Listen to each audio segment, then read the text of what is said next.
Disons aussi merci. Amen, amen, amen. Sans plus tarder, levez-vous, nous allons lire la parole de Dieu. Nous allons lire dans Josué 1, du premier verset jusqu'au 9e. Amen. Et on va encore prendre Josué 10, 12 à 14. La parole de Dieu dit ceci. Après la mort de Moïse, serviteur de l'Éternel, l'Éternel dit à Josué, fils de Nun,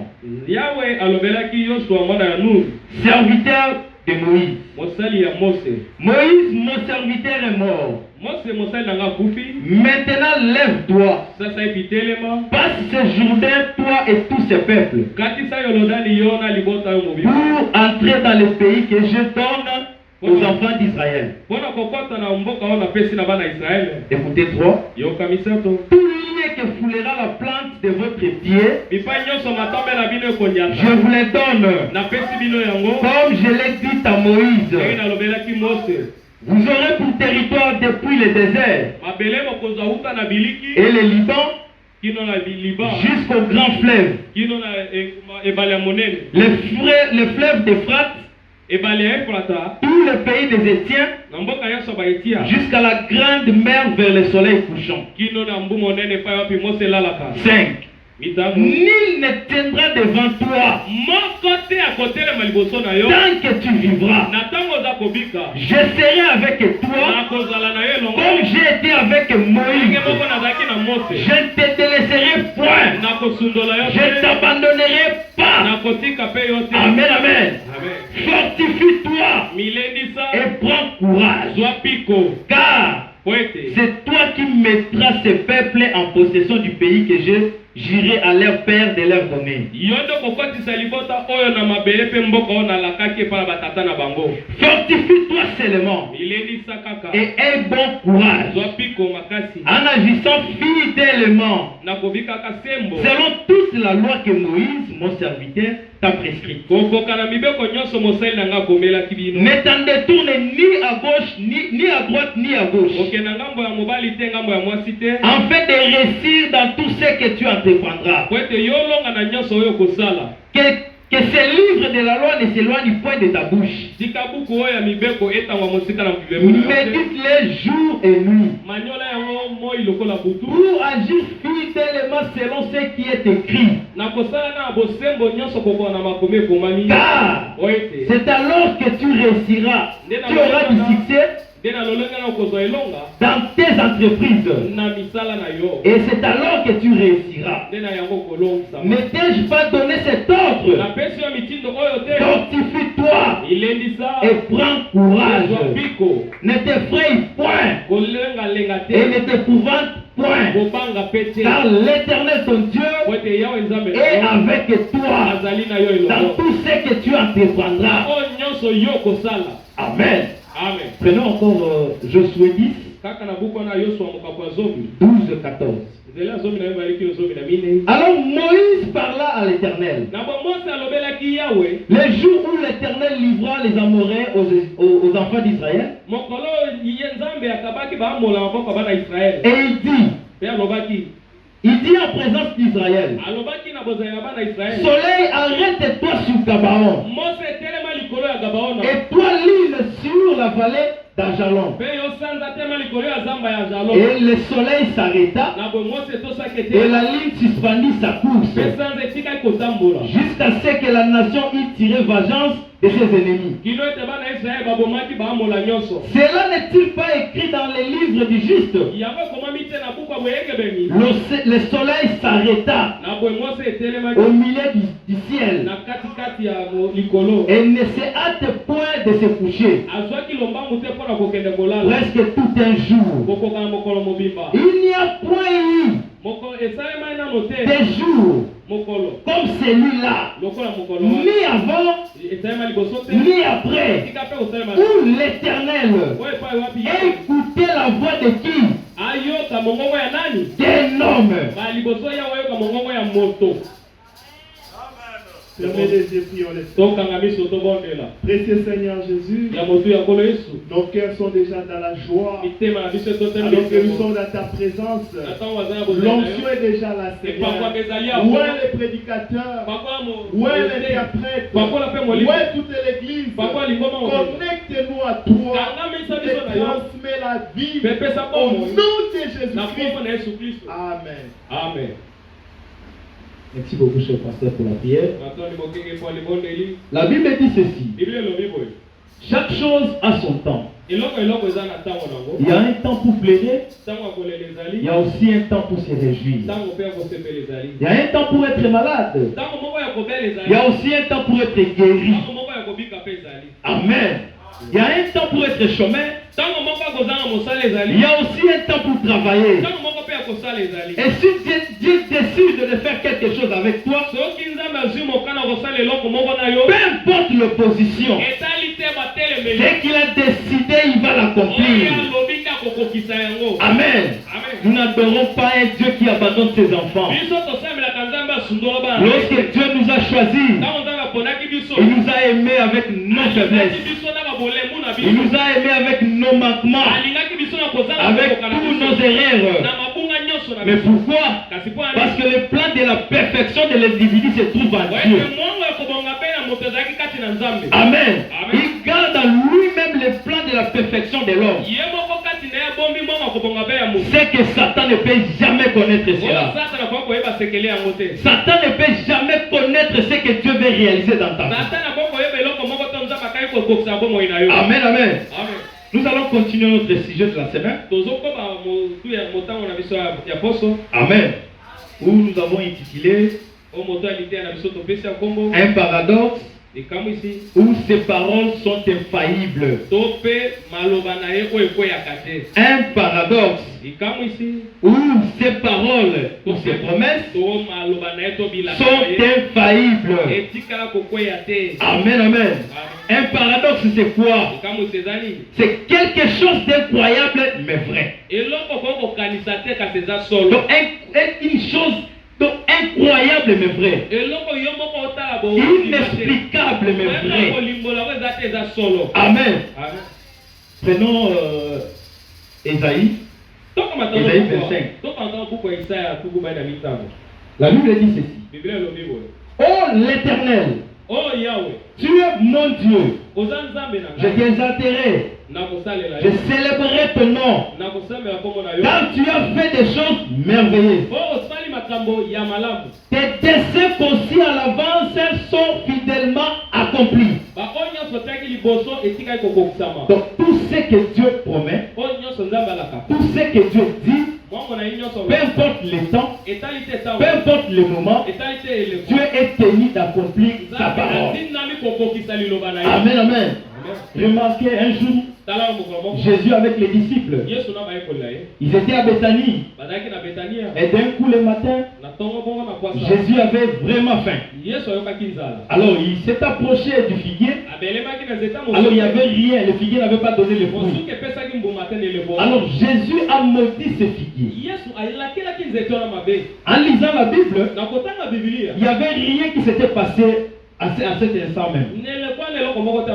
Rien ne s'est passé. Ils sont partis.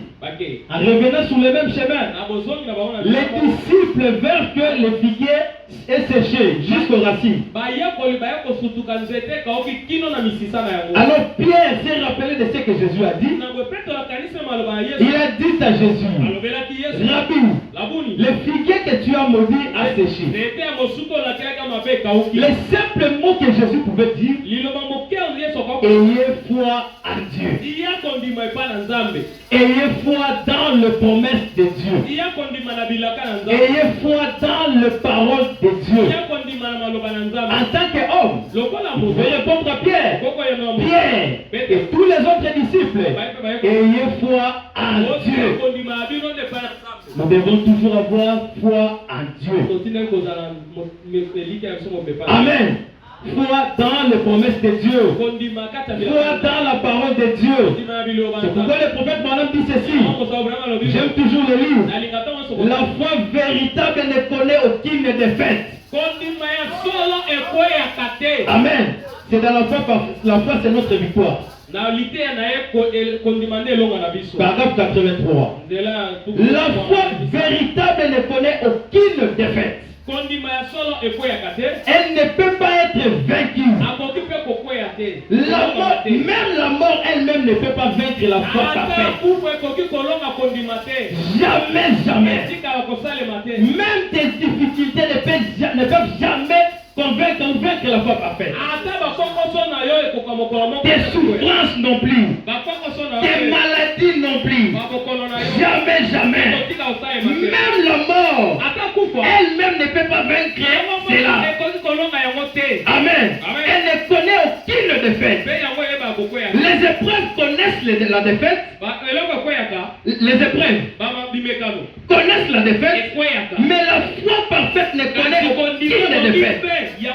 Elle ne peut pas être vaincue. C'est la seule façon pour vous d'être agréable à Dieu. Amen, amen. Car sans la foi, il est impossible d'être agréable à Dieu. Amen. Amen. C'est vrai, c'est la vérité. Remarquez Noé. Comment un homme de science pourrait expliquer cela? Alors il n'y avait pas de pluie. Les savants ont vérifié. Il n'y avait pas de pluie. Et c'était parfait. En tant qu'un homme. Mais qu'est-ce que Dieu a dit? La pluie tomberait. Et Noé s'est tenu là. Alors il savait que toutes les paroles sorties de la bouche de Dieu ne peuvent jamais être brisées ou tomber. Dieu tient toujours sa parole. Amen, amen. Alors Noé est parti prêcher. Il a prêché sur la montagne pendant 120 ans. Personne ne pouvait croire à Noé. Il s'est contenté seulement de la vie de ces moments-là. Comment ils peuvent aller dans des boîtes de nuit? Comment ils peuvent aller dans des bars? Comment ils vont commencer à souiller toujours les corps? Mais ils n'ont pas fait attention aux paroles de Dieu. Qu'est-ce que Noé disait? Noé répétait que c'est que Dieu lui avait dit. Alors, Noé s'est tenu toujours là. Parce qu'il savait que Dieu va accomplir certainement un paradoxe. Amen. Dieu doit toujours accomplir un paradoxe dans ta vie. Lisons un peu. Comment un homme de science pourrait-il expliquer la pluie de Noé? Amen. La pluie de Noé. Alors que jamais une goutte de pluie n'était tombée sur la terre avant ce jour-là. Mais Noé avait dit que la pluie tomberait. Il croyait à ses propres paroles. Amen. Il croyait. Là où nous venons de lire même. Dieu, pour la première fois, a écouté la voix de qui? D'un homme. Alors Noé croyait dans ses propres mots. Parce qu'il savait, c'est Dieu qui lui a dit que la pluie tomberait. Peu importe le temps, peu importe le moment. Mais moi, je me tiens là. Et je sais que le Dieu du ciel avait dit, il va accomplir cela. Gloire au Seigneur Jésus-Christ. Et quand la pluie de Noé tomba, contrairement à toute la science, il n'y avait pas de nuages là-haut. Il n'y avait jamais eu de pluie là-haut. On pouvait prouver ça par la science. Il n'y avait rien là-haut. Alors, quand Dieu a ouvert les cieux et a déversé les flots qui a emporté toute la terre, le prophète Branham appelle ça quoi? C'était un paradoxe. Oh, combien c'est merveilleux! Combien c'est merveilleux! C'était un paradoxe. Amen, amen. On peut dire, les gens des sciences pouvaient dire, combien c'est vraiment illogique, inexplicable. Mais nous savons que Dieu l'a fait. Parce que la Bible l'a dit. Et nous avons aujourd'hui une preuve que la pluie a tombé. C'était un paradoxe. Et Dieu est tenu toujours d'accomplir tout qu'il a dit. Gloire au Seigneur Jésus-Christ. Applaudissez pour le Seigneur bien-aimé. Gloire à Dieu. Voyons notre Père Abraham. Il avait prié. Alors il avait même besoin d'un enfant. Alors un jour, il a rencontré l'Élohim. Et l'Élohim lui a promis un fils. Là-bas, Sarah pouvait lire. Il pouvait rire. Mais le Dieu Tout-Puissant, comme il sonde les cœurs et les reins, il avait vu que Sarah arrive. Il a même posé la question à Abraham. Pourquoi Sarah arrive? Écoutez la question. Est-ce qu'il y a quelque chose difficile à Dieu? Il n'y a rien. Dieu tient toujours sa parole. Tout ce qu'il dit, tout ce qu'il dit, il accomplit cela. C'était un paradoxe. Quand vous déclarez quelque chose, il faut d'abord commencer par vous-même de croire cela. Et Dieu va mettre sa foi dessus et accomplir tout ce que toi tu parles, tout ce que toi tu crois. Mais vous voyez, quand vous déclarez que vous croyez quelque chose, vous devez alors le mettre en action. Qu'est-ce que tu crois? Qu'est-ce que tu as besoin? Qu'est-ce que tu crois? Tout ce que toi tu crois, vous devez alors le mettre cela en action. Alors, il a été ordonné à Abraham de se séparer de toute incrédulité et de marcher seul avec Dieu. Dans tes difficultés, dans tes problèmes, tout ce qui peut t'arriver, la seule chose de faire, c'est de te séparer de toute incrédulité et de marcher seul avec Dieu. Au lieu de s'affaiblir, tu deviens encore le plus fort possible. Amen. C'est ce qu'Abraham a fait. Au lieu de s'affaiblir, il devient encore le plus fort. Et quand il a eu 100 ans, et Sarah 90 ans, l'enfant naquit. Pourquoi? Parce que Dieu l'avait promis. Tu auras un enfant. Toi ne regarde pas le temps. Ne regarde pas le moment.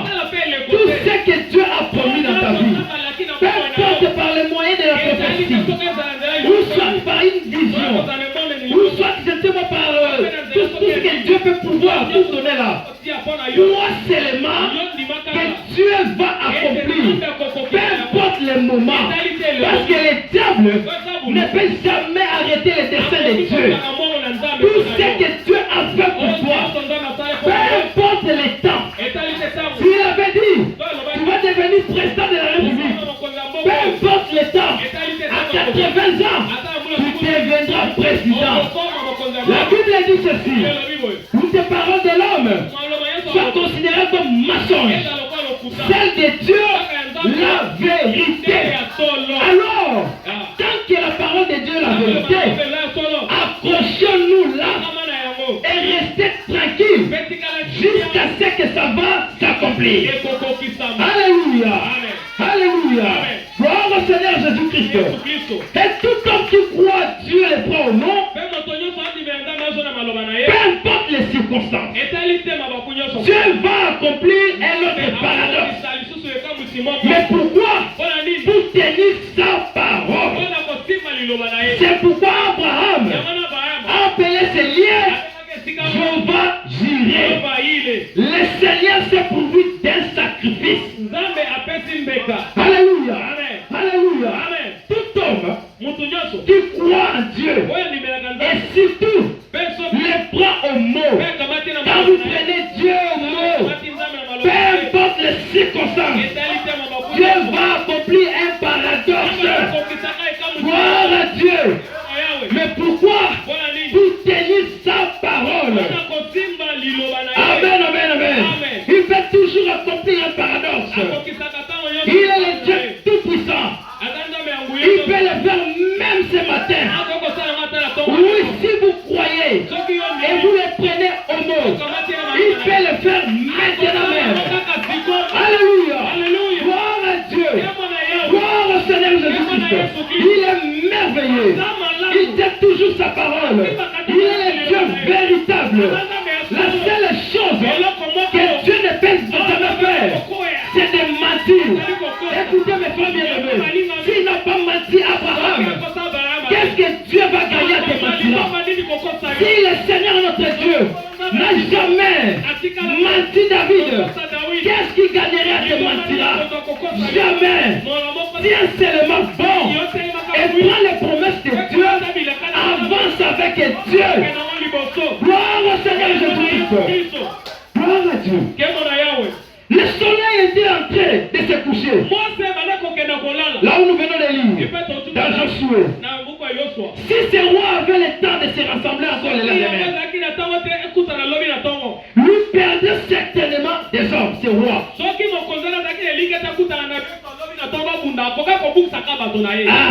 Mais Josué savait qu'il avait besoin du soleil. Il avait besoin du soleil pour combattre. Mes frères bien-aimés, quand tu as besoin d'argent pour payer le loyer, mais quelle est ta position? Tiens-toi là. Josué savait que j'ai besoin du soleil. Je vais me battre. Amen. Alléluia. Et il leva les yeux vers le soleil. Il donna cet ordre. Soleil, arrête-toi sur Gabaon. Et lune, tiens-toi sur Ajalon. Alléluia. Et pendant tout un jour, pendant toute une nuit, le soleil s'est arrêté. Et la lune s'est tenue là. C'était un paradoxe. Vous êtes des miracles vous-même. Vous devez obliger la nature. Vous devez obliger la nature à vous obéir. Vous devez obliger l'argent à vous suivre. Vous devez obliger les sorciers de s'appeler sur leurs genoux. Vous devez en principe obliger les magiciens de s'appeler sur leurs genoux devant vous.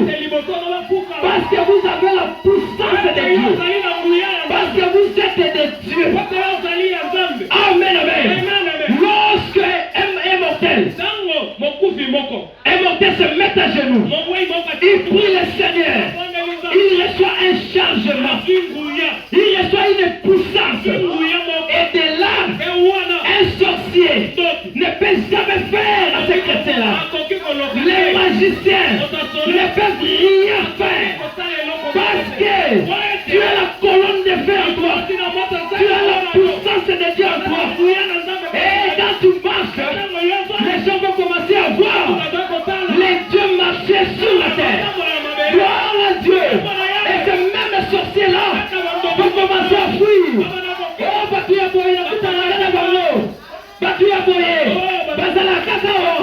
Oui, oui. Pourquoi? Le troisième époux, ce n'est pas au ciel qu'on va commencer à exercer cela. C'est sur la terre. Mes frères bien-aimés, recevez la puissance de Dieu et manifestez le troisième époux. Gloire à Dieu. Le prophète Branham, il partait en forêt. Il a prié, Seigneur Jésus, j'ai besoin des écureuils. Alors rien ne s'est passé. Alors Branham a plié ses bagages. Il pouvait partir. Dieu lui dit, Branham, tu as demandé quoi? Les écureuils. Tu n'as pas foi. Tu n'as pas foi dans tes propres paroles. Je suis ici. Il a prononcé juste la parole. Alors, et là-bas, ils avaient le sang de bouc et le taureau sur eux. Alors, nous ici, nous aujourd'hui, le sang de Jésus-Christ, Jésus, qui a laissé son trône de grâce, il a défendu tes saluts ici. Il a payé le double de tes péchés. Alors, qu'est-ce qu'il nous a dit? Tout est accompli. Il nous dit, tout ce que moi j'ai, je vous le donne. Ma toute puissance vous appartient. Alléluia. Gloire à Dieu. Je me sens bien. Alléluia. Un homme qui marche dans la volonté de Dieu C'est un paradoxe. Un homme qui respecte, qui croit aux promesses de Dieu. C'est un paradoxe. Mes frères bien-aimés, au quartier, au travail, ils doivent savoir que toi tu es un paradoxe. Au travail, au quartier, s'ils ont des problèmes, s'il y a des malades, ils vont commencer à les ramener chez toi. Pourquoi? Ils savent que toi tu es un paradoxe. Tu es la puissance même. Gloire à Dieu. Tu es la puissance de Dieu. Gloire à Dieu. Gloire à Dieu. Laissez-moi vous donner quelques paradoxes. Dans Jean 14 et 12, Jésus a dit, il a promis que les croyants qui croiraient à lui verraient les mêmes œuvres que lui. Est-ce que ce n'est pas vrai? Est-ce que ce n'est pas vrai? Ce n'est pas vrai, mes frères. Les mêmes œuvres que Jésus a fait, vous aussi, vous les ferez aussi. Alors, quand Dieu donne une promesse, il doit tenir cette promesse-là. Amen. Certainement, il doit tenir cela. C'est un paradoxe en soi. Le Dieu qui fait une promesse, il ne peut pas briser cela. Amen, amen. Allez par tout le monde, prêchant la bonne nouvelle à toute création. Celui qui croira et qui sera baptisé sera sauvé. Et celui qui ne croira pas sera condamné. Voici, il dit, et voici les miracles qui accompagneront tous ceux qui auront cru. Alléluia. Vous êtes des paradoxes. Vous êtes des paradoxes. Il doit tenir cette parole. Parce qu'il a dit, parce que cela est sorti de sa bouche, ça doit s'accomplir. La parole sortie de la bouche de Dieu, ça doit s'accomplir. Amen. Toute critique doit s'accomplir. C'est donc un paradoxe en soi. Jésus-Christ, il est le même hier, aujourd'hui et éternellement. Amen, amen. Les cieux et la terre passeront, mais la parole de Dieu, pas même une seule parole de Dieu, alléluia, que j'ai prononcé, que Dieu a prononcé, amen, faillira. Jamais il tient toujours ses promesses. Oh, gloire à Dieu. Il est capable de produire un paradoxe ce matin même. Je voulais juste vous exciter un peu. Alors tout ce que toi tu as dans ton cœur, tu peux demander à Dieu, je suis un paradoxe. Maintenant, tel problème me dérange. Toi Dieu, tu tiens toujours tes paroles. Je suis là et tes paroles sont parfaites. Amen, amen. Chaque fois que Dieu prononce quelque chose, placez votre foi. Placez votre foi là-bas. Parce que tout ce qu'il dit, il est le Dieu tout-puissant. Et il va accomplir cela. Amen, amen. Lisons un peu Hébreux 8, 56. La Bible dit ceci. Béni soit l'Éternel, qui a donné du repos à son peuple Israël, selon toutes ses promesses, de toutes les bonnes paroles qu'il avait prononcées par Moïse, son serviteur. Écoutez, aucune n'est restée sans effet. Alléluia. Alléluia. Aucune de ces promesses de Dieu est restée sans effet. Jamais, jamais. Il est le même hier, aujourd'hui, éternellement. C'est la même chose. Hier, il avait travaillé avec les apôtres. Les apôtres l'ont vu.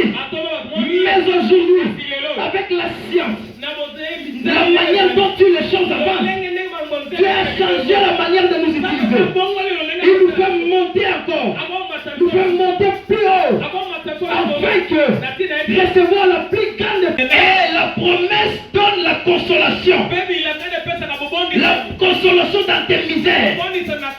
La consolation dans tes souffrances. Dans toutes tes épreuves. Dans tes difficultés. La La consolation donne la joie. Amen, amen. Si moi aujourd'hui, on peut me tuer aujourd'hui. Oui, mes frères, je peux accepter qu'on me tue, mais que je puisse mourir avec la foi dans les promesses de Dieu. Oui, accepter de mourir avec la foi dans les promesses de Dieu. Alléluia.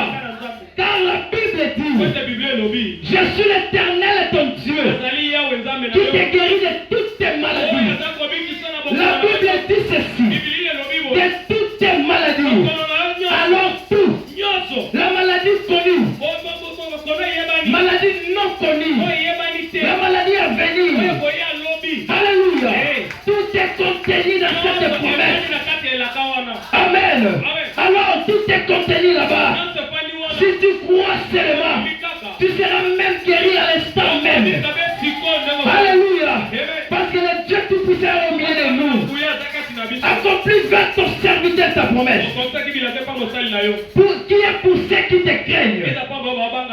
Si tu crois aux promesses de Dieu, tu vas témoigner comme notre frère Daniel. Mais si tu ne crois pas aux promesses de Dieu, tu verras seulement les autres témoigner. Amen. Tu dois croire. Et à ce moment-là, tu dois taper la poitrine. Que moi, j'adore un Dieu dont ses promesses, dont ses paroles sont infaillibles. Amen. Alléluia. Alléluia. Prenez encore Acte 2, 39. Je vais juste prendre le 39. Vous êtes là? Est-ce que vous êtes là? Car la promesse est pour vous, pour vos enfants et pour tous ceux qui sont au loin, en aussi grand nombre que le Seigneur notre Dieu les appellera.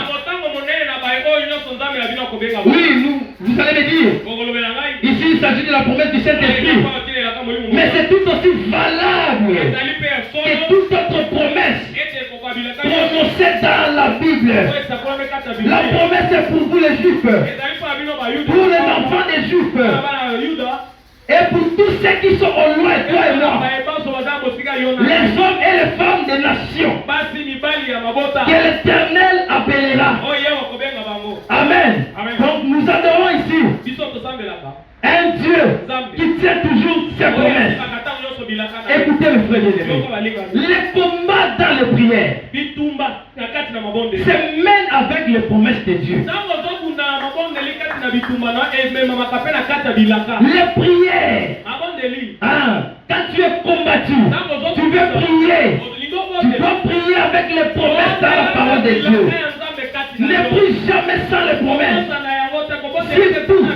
Surtout quand vous êtes en train de faire un défi, une demande, ou vous faire une demande, alors que Satan tire d'un côté, les magiciens tirent de l'autre côté. Ils ne veulent pas que tu puisses avancer. Ils ne veulent pas que tu puisses recevoir quelque chose venant de Dieu. Amen, amen. C'est pourquoi vous allez remarquer, pendant peut-être la nuit, avant de prier, tu peux prier comme ça. Tu as soit la fatigue, tu as soit les diarrhées, ou tant d'autres choses. Le diable ne veut pas que tu puisses monter, être en communion parfaite avec Dieu. Amen, amen. Amen, amen. Écoutez la parole de Dieu. Il faut avoir dit ceci. Il ôta tout obstacle devant les hommes. Il ôta. Enfin, ces hommes-là puissent recevoir, avoir une communion comme celle qu'il y avait au jardin d'Éden. C'est ce que Dieu veut. Il a ôté tous les obstacles possibles, tous les obstacles devant tout homme, devant tous les hommes. Et il te dit, maintenant tu es dans la présence de Dieu, dans cette communion-là, comme celle qui était dans le jardin d'Éden. Amen, amen. Le problème des chrétiens aujourd'hui, c'est qu'ils ne ressemblent pas, ne se rendent pas compte Se rendent pas compte ces chrétiens-là de ce qu'il était pourvu pour eux. Beaucoup de gens ne se rendent pas compte des grandes gloires et des grandes puissances auxquelles il a été pourvu pour eux. Venir à Jésus-Christ, c'est comme marcher dans une galerie marchande. Notre pasteur est ici. Il nous dit maintenant, allons-nous dans le marché. Prenez tout ce que vous voulez. Vous allez croire la parole de Dieu. Et tout ce que nous allons prendre. Parce que le pasteur lui-même, il connaît ce qu'il est. Peut-être qu'il peut avoir 10 000 $ dans sa poche. Mais tout ce que vous allez commencer à prendre, peut-être ça ne va pas représenter les 10 000 $ qu'il a. Mais Dieu vous dit ici, être un chrétien. Alléluia. Gloire à Dieu. C'est comme marcher. Dans une galerie marchande. Prenez tout ce que vous avez besoin. Ça ne n'épuisera jamais la bonté de Dieu. Ça ne n'épuisera jamais tout ce que Dieu est comme Dieu. Vous avez besoin du Saint-Esprit. C'est maintenant même. Prenez le Saint-Esprit. Vous avez besoin d'argent. Maintenant même. Prenez cela. Parce que nous sommes dans une galerie marchande. Ces promesses ne failliront jamais. Tu as besoin de quoi? Demande seulement. Seigneur, nous sommes dans cette galerie marchande. Avec toi dans mes côtés. Je veux ça. Je veux ça. Je veux ça. Je veux ça. Je veux une puissance. Et lorsque moi je marche, que les gens puissent réaliser que la colonne de feu qui était avec les marchait avec les Israélites marche avec gloire. Et tu deviens tout feu, tout flamme. Nous sommes là. Demandez. Demandez. Que se passera-t-il lorsque deux omnipotents se rencontrent? Que se passera-t-il lorsque deux omnipotents se rencontrent? Lorsque Dieu et l'homme se rejoignent par l'omnipotence, quelque chose doit se passer. Alléluia. Gloire à Dieu. Quoi que vous demandiez, avec cette puissance créatrice de l'omnipotence de Dieu, sachez qu'il a promis cela et qu'il a dit dans sa parole. Cela crée une puissance qui va de là pour produire des effets. Comme si la chose a été déjà. Comme la chose existait déjà. Mais Dieu sait que c'est un paradoxe. Une chose incroyable. Une chose inexplicable. Qui peut croire à cela? Mais Dieu te dit, tu es un paradoxe. Alors, des omnipotents se sont rencontrés. Moi et toi, nous sommes rencontrés. Nous sommes allés devant les dieux tout-puissants. Alors, avec cette puissance créatrice de l'omnipotence de Dieu ce matin, demandez tout ce que vous avez besoin. Amen. Gloire à Dieu. Gloire à Dieu. Montez encore plus haut. Montez encore plus haut. Maintenant voyez-vous ce que fait la prière. En effet, la prière ne fait pas descendre Dieu vers l'homme. Vous voyez, elle fait monter l'homme vers Dieu. Lorsque vous priez, vous perdez de vue de ces choses terrestres. Vous entrez dans un monde. Vous entrez dans une dimension loin au-delà. Et vous continuez sans cesse. Vous montez jusqu'à ce que vous entrez dans sa présence. Et là, la foi que vous avez dans la présence de Dieu, Dieu donnera tout ce que vous avez besoin.